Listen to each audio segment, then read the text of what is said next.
तर सुषमा अंधारेंचं कालपासून आझाद मैदानावर उपोषण सुरू आहे। पोलीस भरतीतील उमेदवारांसह सुषमा अंधारे या उपोषणाला बसल्यात। भरतीसाठी वयोमर्यादा वाढवण्याची उमेदवारांची मागणी आहे आणि याच मागणीसाठी शिवसेनेच्या नेत्या सुषमा अंधारे या उपोषणाला बसलेल्या आहेत। ठाकरे गटाच्या सुषमा अंधारे या आझाद मैदानावर पोलीस भरतीतल्या उमेदवारांसह उपोषणाला बसलेल्या आहेत। आपल्या सोबत स्वतः सुषमा अंधारे ह्या सध्या जोडल्या गेलेल्या आहेत। सुषमाजी, स्वागत तुमचं TV9 मराठीमध्ये। तुम्ही कालपासून उपोषण करता आहात आझाद मैदानामध्ये। पोलीस भरतीतल्या उमेदवारांसह हे उपोषण सुरू आहे। तुमची नेमकी मागणी काय आहे? सध्या अधिवेशन सुरू आहे, अधिवेशनामध्ये तुमचा आवाज तुम्ही पोहोचवणार आहात का? पोलीस भरतीचा पहिला GR जो आहे तो नोव्हेंबर 2022चा आहे।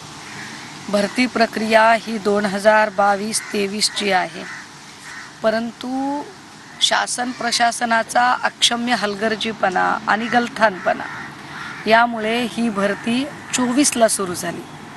परंतु GR मध्ये सांगितलेलं आहे की तुमचं पात्रता वय जे आहे ते डिसेंबर 2023 धरलं जाईल। आता जर डिसेंबर 23 वय धरलं जाईल आणि तुम्ही भरती 24ला काढली तर ही चूक शासनाची आहे, ही विद्यार्थ्यांची चूक नाही। आणि यामुळे जे विद्यार्थी तुम्ही यजमान ठरवणार आहात ते अशा 2 लाख विद्यार्थ्यांना फटका पडतोय। एकीकडे तुम्ही लाडकी बहीण म्हणताय, अरे पण तुम्ही भाऊ सक्षम करा ना सगळे।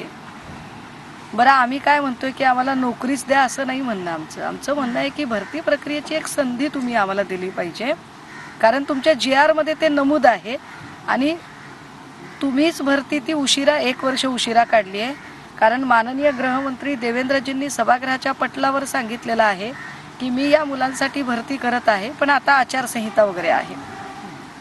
आता जर ही आचारसंहिता, निवडणूक प्रक्रिया सगळं हा काही मुलांचा दोष नाही आहे, त्यामुळे आम्ही शांतपणे म्हणतोय की आम्हाला तुम्ही लेखी परीक्षा घ्या, शारीरिक क्षमता चाचणी घ्या, नाही त्याच्यामध्ये बसली पोरं तर नक्की तुम्ही त्यांना बाद ठरवा, पण भरती प्रक्रियेला सामोरं जाण्याची संधी या मुलांना मिळाली पाहिजे।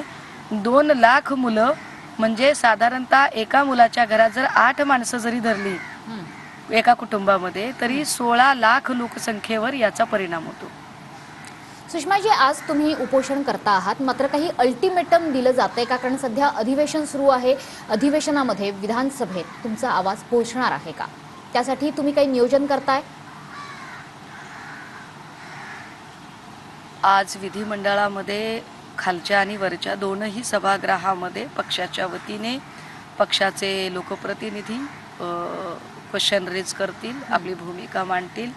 सभागृहाच्या आतही आम्ही ही लढाई लढू आणि सभागृहाच्या बाहेरही आम्ही ही लढाई लढतोय।